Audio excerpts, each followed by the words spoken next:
Salut à toutes et à tous, bienvenue sur ma chaîne Ciné Série Galaxy, ça me fait plaisir de vous retrouver aujourd'hui pour une nouvelle critique de film. Ce film, c'est Zack Snyder Justice League. Enfin, la Snyder Cut est sortie après des années d'attente. Le jeudi 18 mars à 8 h du matin, on a pu découvrir ce film.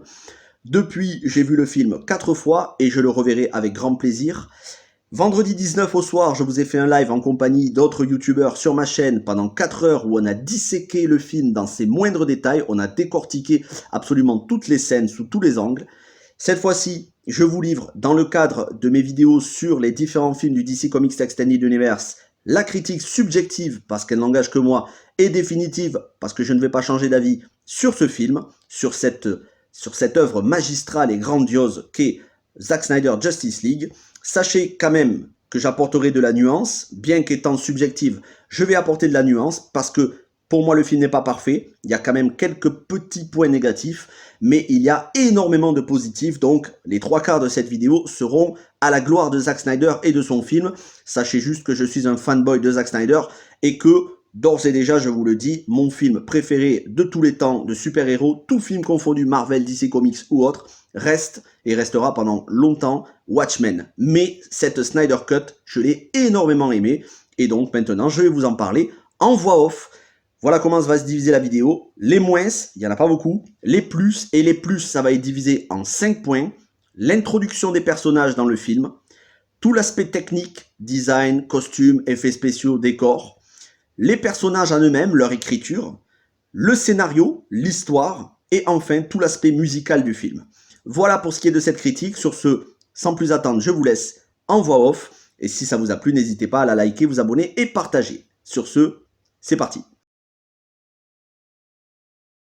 Commençons donc avec les moins. Les moins ou les points négatifs, les quelques manquements ou les petites choses que j'aurais aimé soit voir, soit ne pas voir dans le film, ce qui ne gâche pas le film, mais quand même. Commençons donc avec le premier point, Everybody Knows, la chanson chantée par Sigrid qui était tellement parfaite, qui correspondait brillamment, vraiment, c'était la chanson d'introduction de Justice League 2017, parfaite.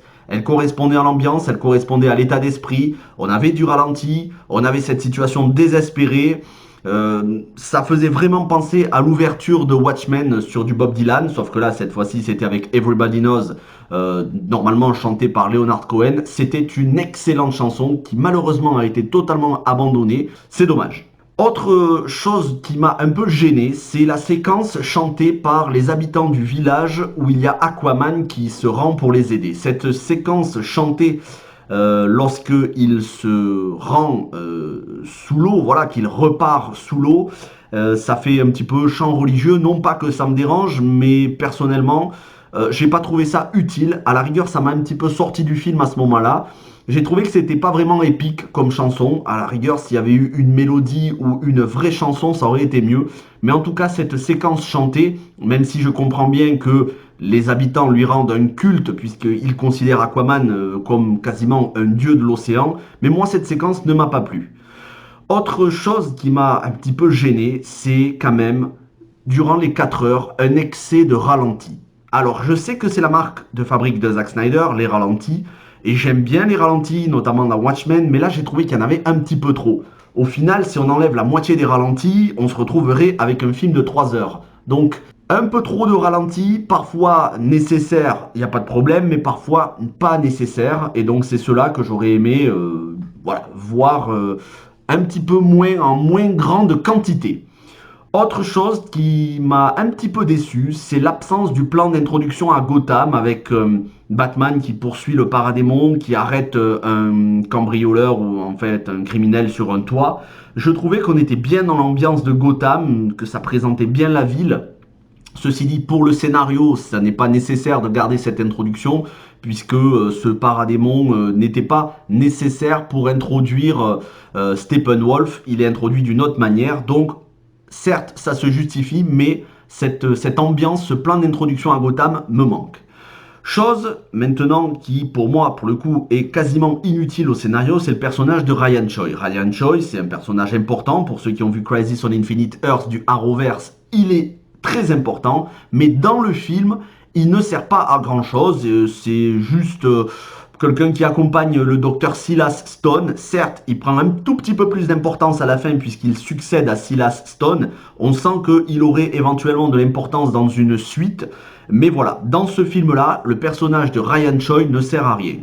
Autre chose, et alors là je sais qu'il y en a certains qui ne seront pas forcément d'accord, mais pour moi l'humour de Flash est encore beaucoup trop présent. J'aurais aimé qu'il soit beaucoup moins présent que dans la version 2017 et malheureusement on retrouve encore beaucoup trop de blagues qui étaient présentes dans la version Whedon et certaines blagues qui n'étaient pas présentes comme par exemple cette introduction où il se met à attraper des saucisses pour aller le donner à des chiens, à un poste, à un emploi où il postule. J'ai trouvé ça assez ridicule quand même. C'est une séquence qui là aussi m'a sorti un peu du film. Il a fallu que je re-rentre. Je me suis dit mais pourquoi il a gardé ça Zack Snyder? Ça n'a absolument rien à voir avec l'ambiance du reste du film. C'est dommage. Mais vraiment, cette séquence d'introduction avec les saucisses, les chiens, j'ai pas du tout aimé. Et comme je vous disais, pas mal de petites blagues qui, pour moi, n'étaient pas nécessaires. Plombe un petit peu. C'est dommage parce que, après j'y reviendrai dans les points positifs, Flash est incroyable dans ce film de charisme.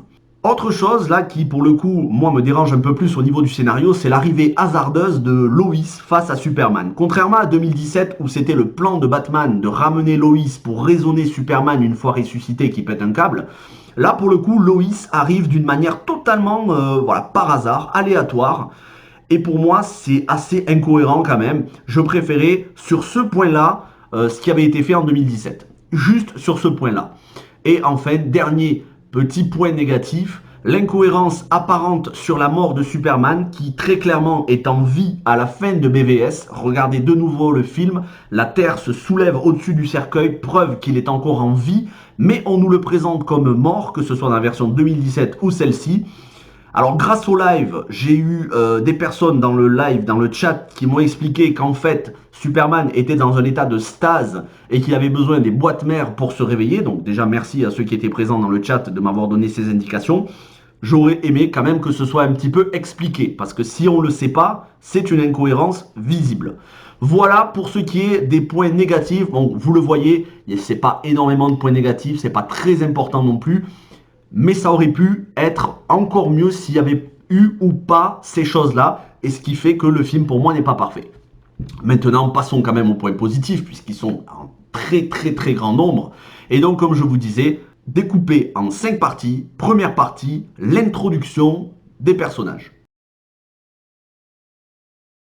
Ce qui m'a plu dans le film, l'introduction du film avec ce cri de Superman, ce cri lorsqu'il meurt, lorsqu'il se sacrifie contre Doomsday, c'est tellement cohérent avec les mots de Lex Luthor à la fin de BVS qui dit à Batman « mais son cri a été entendu jusque dans les étoiles ».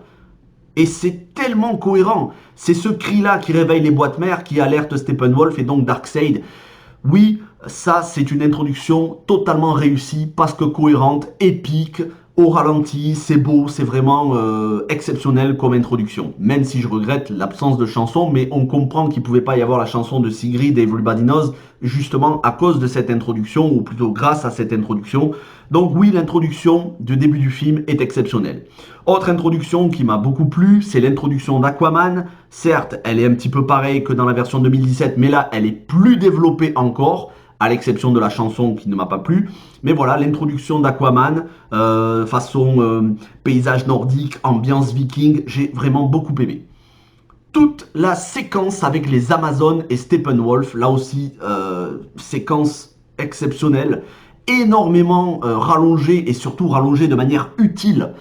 On voit un petit peu tout le courage, la force, l'état d'esprit de sacrifice des Amazones, le désespoir de la reine des Amazones, la mère de Wonder Woman, jouée par la brillantissime et la magnifique Connie Nielsen. Elle est exceptionnelle, que ce soit dans les films Wonder Woman ou Zack Snyder Justice League. Voilà, toute la séquence avec les Amazones, l'enchaînement d'actions, l'effondrement du dôme, la poursuite de Steppenwolf qui récupère la boîte mère, vraiment exceptionnel ça aussi. Pareil pour l'introduction de Wonder Woman qui sauve les enfants dans cet attentat terroriste. J'ai trouvé ça, mais honnêtement, ça m'a donné des frissons. Si j'étais à la place des enfants, je pense que j'aurais réagi de la même manière. Ils voient une femme forte, une héroïne. Ça, c'est du vrai féminisme. Du féminisme comme je l'aime. C'est-à-dire, on nous montre un personnage fort et inspirant. Il n'y a pas du tout Vous voyez, c'est pas le féminisme qu'on a aujourd'hui, malheureusement, dans quelques films hollywoodiens qui consiste à surtout se victimiser. Mais non, là, c'est inspirant. Moi, personnellement, j'ai trouvé ça épique de voir les enfants qui voulaient... cette petite fille qui dit à Wonder Woman, est-ce que je pourrais être comme vous un jour? Et Wonder Woman qui lui dit, mais bien évidemment, tu pourrais être... Enfin, elle lui dit pas, tu pourrais être pour avoir les mêmes pouvoirs que moi, mais elle lui dit, tu pourrais être ce que tu veux. Autrement dit, c'est pas à la société à te dire comment tu dois être ou pas et à briser tes espoirs, mais si tu as envie, tu seras ce que tu veux. Et je trouve que c'est tellement mieux d'avoir pour modèle Wonder Woman pour les petites filles que Barbie, par exemple. Donc voilà, l'introduction sur Wonder Woman qui sauve les enfants, là aussi rallongée, mais épique. L'introduction de Darkseid en peinture, exceptionnel, flippant, sombre. Ce design en peinture avec ses yeux de Darkseid, j'ai trouvé ça très menaçant. Là aussi, c'est très réussi. On rentre dans l'ambiance. Vraiment du très très beau boulot. Et puis, encore une fois, cohérent par rapport à 2017. L'introduction de Martian Manhunter. Alors je sais que Martian Manhunter, pour certains, ils se sont demandé qu'est-ce qu'il faisait dans le film étant donné qu'il n'est pas très utile. Mais j'ai trouvé l'introduction de Martian Manhunter qui se fait passer pour Martha bien dans l'esprit du personnage du général Svanwick qui, on le sait, dès Man of Steel, appréciait Lois Lane. Il n'y a pas souvent dit en face à face, mais il avait souvent voilà, des contacts avec elle. Et là, le fait qu'il se fasse passer pour Martha et qu'ils lui disent de revenir à la vie, de revenir à la vie civile, qu'on a besoin d'elle, j'ai trouvé que c'était une bonne chose.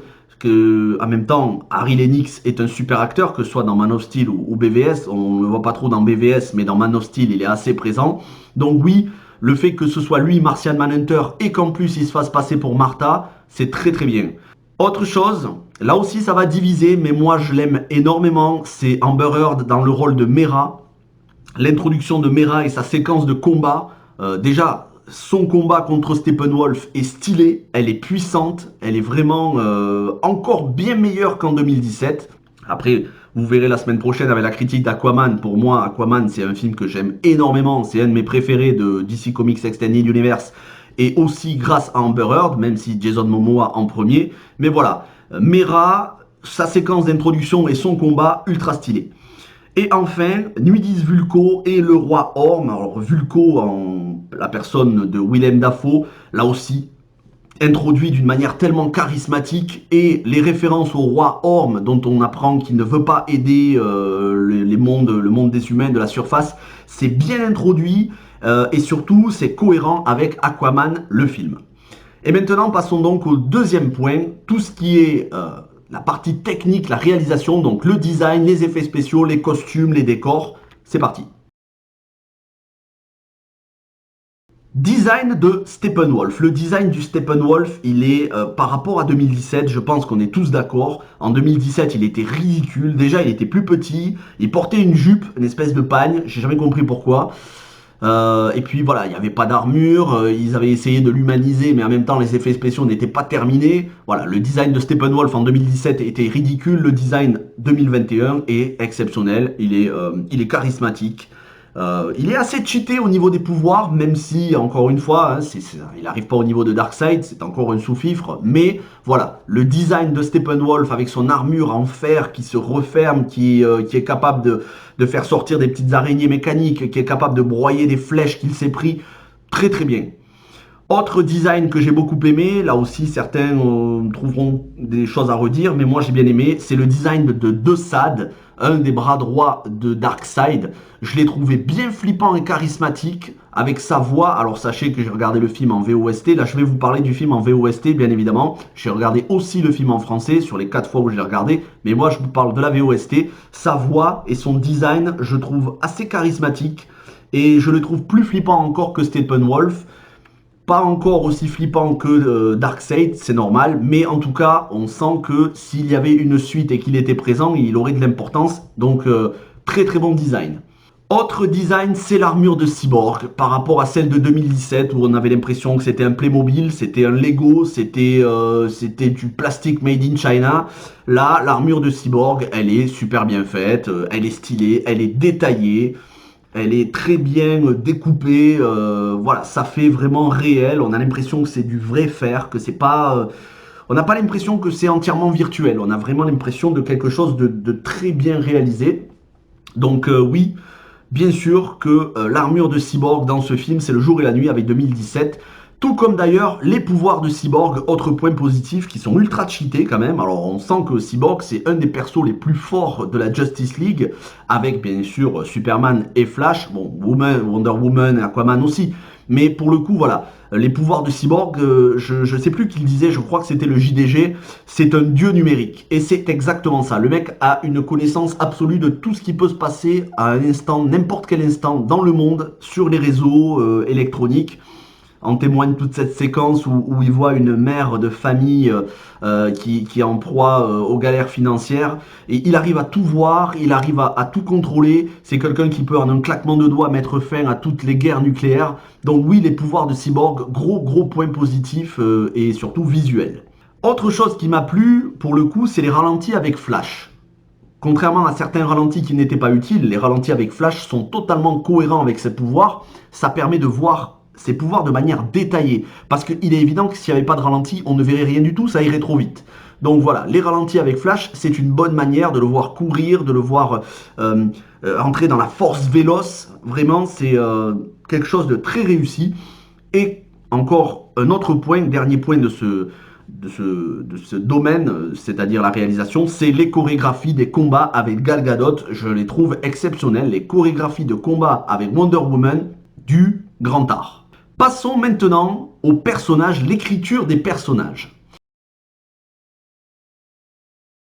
Alors moi j'ai beaucoup aimé l'enjeu et la motivation de Steppenwolf, sa culpabilité. Quelque part à un moment donné, il m'a fait pitié. J'ai eu un petit peu d'empathie pour lui. On sent que voilà, il est rongé par la culpabilité à un moment donné d'avoir trahi son maître Darkseid et qui veut se racheter.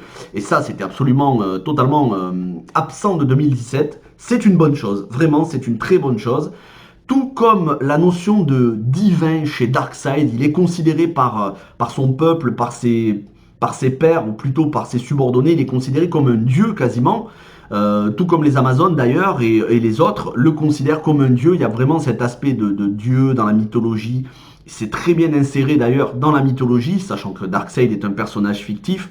Enfin, la mythologie aussi, mais la mythologie c'est là depuis beaucoup plus longtemps. Et Darkseid s'inscrit tellement bien, ça pourrait très bien être un dieu grec ou un titan que ça ferait pas de différence. Voilà, c'est vraiment une très bonne chose. Autre séquence, là où on voit les travails sur les personnages, c'est la séquence Lois Martha. J'en parlais par rapport à Martian Manhunter, mais la séquence Lois Martha, que ce soit Diane Lane ou Amy Adams, cette séquence est remplie d'émotions et on le doit à ces deux grandes, très grandes actrices. Je ne tarirai jamais d'éloges sur Amy Adams, qui pour moi est très touchante. Il y a quelque chose de pur dans son interprétation, d'innocent. Tout comme Diane Lane, il y a vraiment, on sent l'instinct maternel, l'amour d'une mère, le dévouement. Toute la séquence Lois Martha est le cœur pour moi émotionnel du film avec Cyborg. Et toutes les scènes où même Lois est seule, elles sont vraiment touchantes. Il y a de la tendresse. Vraiment des choses qui, pour moi, personnellement, m'ont touché. Je trouve que, contrairement à la version 2017 où elle était assez peu présente, elle est plus présente dans cette version Snyder Cut, même si pas autant que dans Man of Steel et BVS, mais c'est normal, hein, Snyder Cut c'est un film de groupe. En tout cas, tous les passages avec Lois, très touchants. Autre passage touchant, c'est la relation entre Victor, donc Cyborg, et sa mère. Là aussi, on sent qu'il y a un attachement entre les deux, on sent que sa mère le soutient, et son père est absent parce que tout le temps au travail, et lorsque sa mère meurt dans l'accident de voiture, et que lui aussi, quelque part, il meurt, hein, bon, il est ressuscité par la boîte mère, mais il meurt, voilà, c'est tragique, et c'est une des séquences, là aussi, émotion du film, et ça développe bien le personnage. Et d'ailleurs, on développe aussi le cœur pur et généreux de Victor, comme je le disais sur les pouvoirs de Victor, le fait qu'il puisse tout voir des réseaux informatiques. On le voit agir en faveur d'une femme qui galère financièrement, donc d'une personne opprimée, délaissée. Et ça nous représente vraiment la personnalité de Victor Stone, quelqu'un qui a le cœur sur la main, qui a envie d'aider, quelqu'un qui est prêt à se sacrifier pour les autres, qui est... Voilà. Il a parfaitement sa place dans le groupe, c'est un héros. Aquaman, moi personnellement Jason Momoa, j'adore, je kiffe, ce mec est un génie. Voilà, c'est Jason Momoa. Pour moi, c'est pas seulement Khal Drogo dans Game of Thrones, c'est Aquaman. Il est né pour être Aquaman. Je ne vois personne qui pourrait le faire mieux que lui. Son humour, son côté badass, son charisme, son look, toutes les scènes, il y a absolument tout qui marche dans le film. Donc Aquaman, parfait, rien à redire. Et enfin, c'est le gros point positif, en 2017, les personnages ne s'entendaient pas. Que ce soit Wonder Woman et Batman, Wonder Woman, je crois, met une gifle à Bruce Wayne, ou Flash et Cyborg, on sent qu'ils sont pas vraiment potes dans la version 2017. Là, il y a une bonne entente entre tous les personnages. Il y a de la bonne humeur, ils sont complices, ils sont complémentaires. Il y a même un petit passage éventuellement avec Wonder Woman et Batman dont on sent qu'il pourrait y avoir une affinité entre les deux, voire plus si affinité, en tout cas des sentiments. Vraiment, ça c'est un très gros point positif parce que quand on fait un film de groupe, ne pas ressentir la complicité entre les personnages, c'est infect. Et c'était le cas en 2017. Et d'ailleurs, autre complicité entre Alfred et Diana. C'est quelque chose qu'il n'y avait pas en 2017. J'aime cette complicité entre les personnages, c'est vraiment une très bonne chose. L'absence de la famille russe déjà, l'absence de la famille russe au cœur de ce réacteur, de ce réacteur nucléaire, c'était une des scènes ridicules de 2017. D'ailleurs avec cette bombe insecticide de la gamine qui prend une bombe d'insecticide pour chasser un paradémon, c'était ridicule, humour Marvel mais encore moins bien que Marvel. Là cette fois-ci cette famille russe n'est pas présente et tant mieux d'ailleurs. Donc voilà une bonne chose. Ensuite, là aussi, cohérence, explication du fonctionnement des boîtes mères. On comprend pourquoi les boîtes mères se sont réveillées et pas par hasard, c'est parce qu'elles étaient en stase, elles attendaient, tant que Superman était vivant, les boîtes mères, elles ont beau être ultra puissantes, elles craignaient Superman. Lorsque Superman est mort, le cri de sa mort a réveillé ces boîtes mères et elles en ont profité voilà, pour revenir, pour prendre de l'importance qu'elle n'avait pas lorsque Superman était vivant. Par crainte de Superman, c'est expliqué dans le film et c'est cohérent. Grosse séquence scénaristique, le combat, enfin plutôt la guerre entre Darkseid et la coalition humain, Amazon, gardien, Green Lantern, dieu de la mythologie, dans le passé, 10 000 ans plus tôt, c'est épique. C'est limite, ça fait penser au Seigneur des Anneaux. Ça fout le frisson de voir tous ces gens qui s'unissent. La mention de Zeus et d'Arès, là aussi, voilà, Zeus et Arès qui combattent aux côtés des humains. D'ailleurs, c'est cohérent avec Wonder Woman, où Arès, pour le coup, est le méchant. Mais voilà, ils étaient déjà présents, les Amazones le connaissaient, ils ont tous combattu ensemble. Ça inscrit le film dans une mythologie dont on sent qu'il pourrait y avoir des préquels à n'en plus finir. C'est vraiment quelque chose d'exceptionnel. Il y a vraiment une mythologie dans le DC Comics Extended Universe qui n'a rien à envier à la mythologie Star Wars. Autre point positif, Darkseid et l'équation anti-vie. Mais là, c'est à la fois positif et frustrant parce que s'il n'y a pas de film à venir, eh bien ça n'aura un petit peu servi à rien parce que cette équation anti-vie, c'est le cœur du prochain film et c'est le cœur de la séquence Nightmare. Et je vais y revenir. Enfin, donc, la vision du futur, là aussi, c'est en rapport avec la séquence Nightmare, la vision du futur de Cyborg lors de la résurrection de Superman, qui voit la mort de Wonder Woman, la mort de Aquaman, la mort de Lois carbonisée. Cette séquence est absolument tellement essentielle, mais s'il n'y a pas de film suivant, elle n'aura servi malheureusement à rien. Et donc, c'est un point positif, mais ça pourrait être frustrant éventuellement s'il n'y avait pas de suite. Et on verra bien, je vous en reparlerai à la fin. Séquence finale, Flash qui sauve le monde. Flash est essentiel au film. C'est lui qui a sauvé tout le monde parce qu'il est revenu dans le passé. Sans Flash, il n'y aurait plus de Justice League. Autre séquence finale, le Nightmare, donc j'y reviens. Avec, donc on a appris que Aquaman, Wonder Woman était morte, ainsi que Harley Quinn. Mera a remplacé Aquaman. Et le Joker s'est joint, ainsi que Deathstroke, se sont joints à Batman. Et puis voilà, il y a ce dialogue, le Joker face à Batman. Moi, ça m'a scié en deux, ça m'a laissé, voilà, sans voix.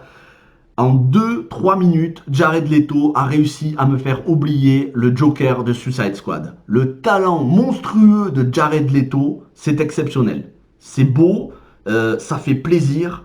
J'aurais tellement aimé voir une Ayer Cut qui n'arrivera probablement jamais. En tout cas, voilà. Grand respect à Jared Leto pour nous avoir fait en 2-3 minutes oublier, en tout cas pour moi, le Joker de Suicide Squad. Donner la réplique à Ben Affleck, ce dialogue est tellement charismatique, flippant et moi franchement, j'étais transi de bonheur. Et enfin, les dialogues de Man of Steel qu'il y a dans le vaisseau quand Superman revient à la vie et qu'il a retrouvé ses souvenirs. On entend des séquences où on entend Russell Crowe et Kevin Costner, Jor-El et Jonathan Kent. Ça fait vraiment penser à Man of Steel, accompagné de la musique. Et donc la musique, c'est le dernier point de cette vidéo.